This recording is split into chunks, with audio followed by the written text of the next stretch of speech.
Hello, I'm Fernando Miralles-Wilhelm. I'm with George Mason University and the Nature Conservancy. In a few months, I'll be transitioning into the position of president of the University of Maryland Center for Environmental Science. And the problem that I wanted to highlight is overall is water quality. This is a global problem. It's very pervasive. It exists everywhere. There is a wide variety of pollutants that we put in water of all sorts, from plastics to organics to municipal waste to industrial waste. So the problem is extremely diverse. A few years ago, I think it was 5 years ago, the World Bank published a report, The Invisible Water Crisis, Quality Unknown, and precisely highlighting the fact that although we've been focusing a lot of our efforts across the world addressing water quantity issues, and that's really, really important, water quality has definitely been left behind.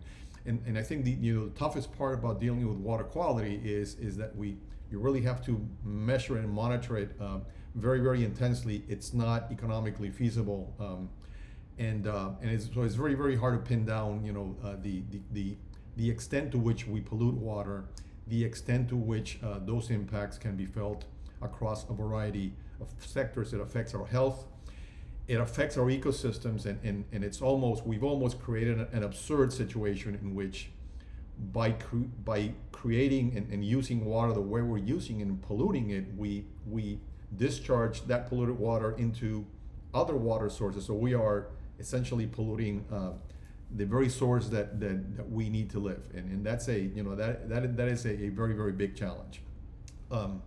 And it's global. You find it across the world in all instances, across all sectors. So it really, really needs that scale of attention.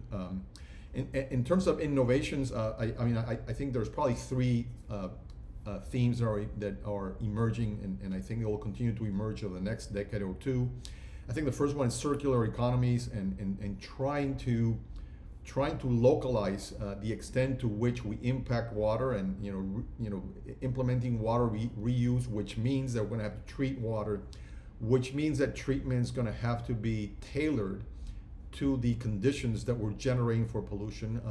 So circular economies, that's one. I think a second one is arriving at a better and improved business model for water that provides disincentives or provides incentives against polluting water. Right now, water is heavily subsidized, and across the world, in many places, you don't even pay for it. So there's really no incentives to use water efficiently, and certainly no incentives to not pollute water. And maybe the third area that I would highlight is more technological.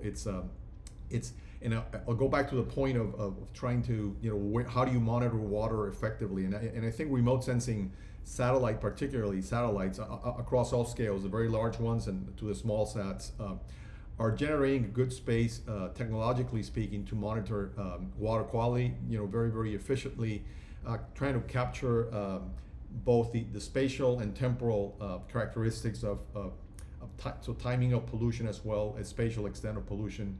And there's lots of promising technologies, approaches. There's a whole industry being generated around this, and I think that is going to be something that we can leverage in improving the situation. And then in terms of collaborations, this really requires an all hands on deck approach.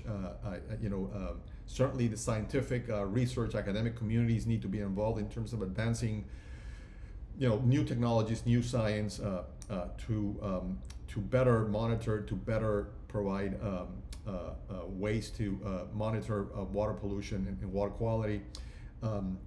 Industries and governments have to be on board. Industries, because they have an opportunity to really reduce pollution at the source, implementing concepts such as circular economies. Governments, because they have to monitor, regulate, they are held responsible, held accountable for issues that may be caused by water pollution.